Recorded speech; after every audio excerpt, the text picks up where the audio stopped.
सबसे पहले मैं इस वक्त एडमिनिस्ट्रेशन से कुछ चंद सवालात करना चाहता हूँ। सब अफ़सोस होता है हमें एडमिनिस्ट्रेशन, जब यहाँ पिछले हफ्ते दो हफ्ते पहले ज़लज़ला आया तो एडमिनिस्ट्रेशन ने यहाँ डीसी साहब ने गुंदों का दौरा किया, चिल्ली का दौरा किया और हमारे जकियास बला का कोई दौरा न किया। इससे यहाँ लोग बड़े डीसी साहब पे बड़े नालां भी हैं कि उनको चाहिए था बलाक जकियास का दौरा भी करना। उसके बाद लोकल एडमिनिस्ट्रेशन गुंदो हो या डोडा एडमिनिस्ट्रेशन हो, उन्होंने कहा कि हम यहाँ कमेटियाँ तश्कील देंगी जो हर गाँव में हर घर में जाएंगी और वहाँ नुकसान का तखमीना लगा के उन तमाम लोगों का नुकसान का तखमीना लगा के लिस्ट सरकार को या ऊपर गवर्नर एडमिनिस्ट्रेशन को फराहम करेंगे। लेकिन अभी तक कोई भी एडमिनिस्ट्रेशन का बंदा, कोई भी कमेटी, पर यहाँ तक कि पटवारी भी गाँव तक नहीं आया है। तो बड़ा अफसोस होता है हमें एडमिनिस्ट्रेशन से, और एडमिनिस्ट्रेशन से अर्ज़ करते हैं, रिक्वेस्ट करते हैं कि उन कमेटियों को जल्द अज जल्द तश्कील देकर यहाँ हर घर का मौका किया जाए, क्योंकि गरीब लोग बड़े परेशान हैं। यहाँ अगर 2 या 3% लोगों के मकान गिर भी गए हैं और ज़्यादातर लोग जो जिनके मकानों में दरारें आ गई है वो वहाँ रहाइश के काबिल नहीं है। तो हम एडमिनिस्ट्रेशन से अर्ज़ करते हैं कम से कम पंचायत लेवल पे टेंटों का इंतज़ाम किया जाए और उनको माकूल मुआवजा देकर गरीब लोगों को जो इस वक्त बड़े परेशान हाल है उनकी मदद की जाए। नंबर 2, हमारा यहाँ सबसे बड़ा मसला जो है वो राशन का है। राशन का जहाँ तक मसला है, इस सरकार ने यहाँ 2 किलो चावल और 3 किलो चावल और 2 किलो गुंदम देते हैं। 2 किलो गुंदम में जब हम उनको साफ़ करते हैं तो 1 किलो आटा निकलता है। तो अब हम बताइए कि 1 किलो आटे को एक ही दिन में 4 या 5 लोग जिनकी फैमिली हो ख़त्म हो जाता है, तो 29 दिन वो लोग क्या खाएंगे। तो हम एडमिनिस्ट्रेशन से रिक्वेस्ट करते हैं, अर्ज़ करते हैं, आगे ईद भी आने वाली है तो राशन का माकूल इंतज़ाम करके गरीब लोगों को परेशान न किया जाए। उसके बाद यहाँ सबसे बड़ा जो मसला है MG नरेगा, जो लोगों हर घर तक ये स्कीम पहुँचती थी, बड़ी अच्छी स्कीम थी, लेकिन इस सरकार ने गवर्नर इंतज़ामिया ने स्कीम का भी तहस नहस कर दी इस स्कीम को। अब यहाँ देखिए पिछली 2021-22 में 50% जॉब कार्ड जो है बिल्कुल खाली रहे, जिनको पेमेंट 1 रुपया पेमेंट नहीं हुई।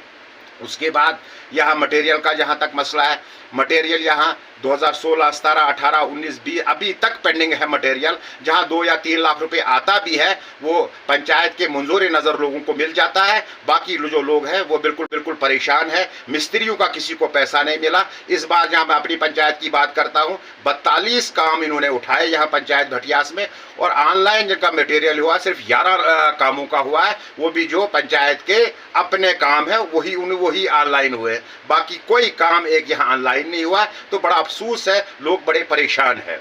उसके बाद एक और आपके साथ में मसला शेयर करना चाहता हूँ।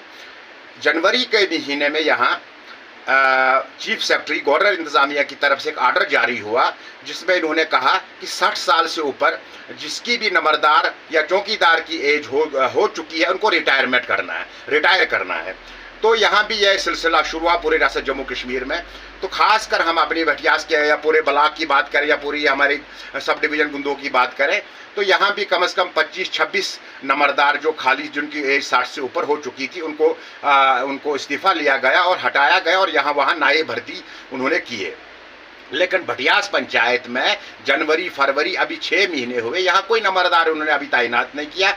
पिछले 1 महीने 1.5 महीने से तहसीलदार गुंदो, तहसीलदार चिली पिंगल ने एक नोटिफिकेशन भी जारी की जिसमें उन्होंने कहा कि जो भी ख्वाहिशमंद हजरात हैं वो नंबरदारी के लिए फार्म भरें। लेकिन न जाने किन वजूहात पर इन्होंने 1 महीने से वो लटका दिया है, जिनमें MA लड़के, ग्रेजुएट लड़के, MA यहाँ के MPhil लड़कों ने भी फॉर्म भरा है यहाँ नंबरदारी के लिए, लेकिन इंटरव्यू नहीं कर रहे। तो हम बड़े परेशान हैं और एडमिनिस्ट्रेशन को हम अर्ज़ करते हैं कि अगर उन्होंने जल्द अज जल्द विदिन वीक एग्ज़ाम नहीं लिया तो हम सड़कों पर आ जाएंगे और यहाँ नंबरदारी जो भी लगेगा और सही हमें इन पर आप ये भी शक है कि वो कहीं पेपर न लीक कर दें और पूरी अच्छी तरह से एग्ज़ाम लेकर जो भी बच्चा आएगा उसको यहाँ का नंबरदार चुना जाए। उसके बाद मैं तमाम लोगों से अपील करना चाहता हूँ कि जो आगे आने वाले इलेक्शन है, गुलाम नबी आज़ाद साहब का हाथ मजबूत कीजिए, क्योंकि वो रियासत जम्मू कश्मीर के, उनका आपने सुनहरी दौर देखा होगा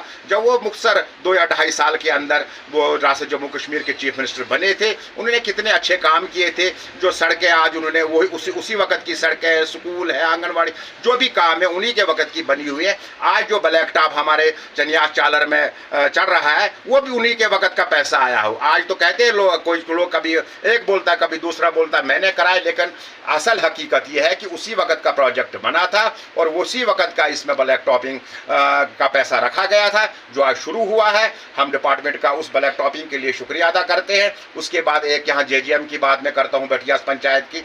तो JGM का पैसा जो है ये किसी के घर का पैसा नहीं है, हमारे लोगों का टैक्स का पैसा है। तो हम PHE डिपार्टमेंट से अर्ज करना चाहते हैं कि JE को हर जगह चेक करना चाहिए, उन पाइपों को अच्छी जगह लगाने चाहिए। 50% पाइपें जो लगा रहे हैं वो बगैर पानी के हैं, तो उनके हौज वगैरह जो प्रोजेक्ट में है उनको भी अच्छी जगह जहां लोगों को फ़ायदा हो वहां बनाया जाए। इसी बात से मैं आपका शुक्रिया अदा करता हूँ। खुदा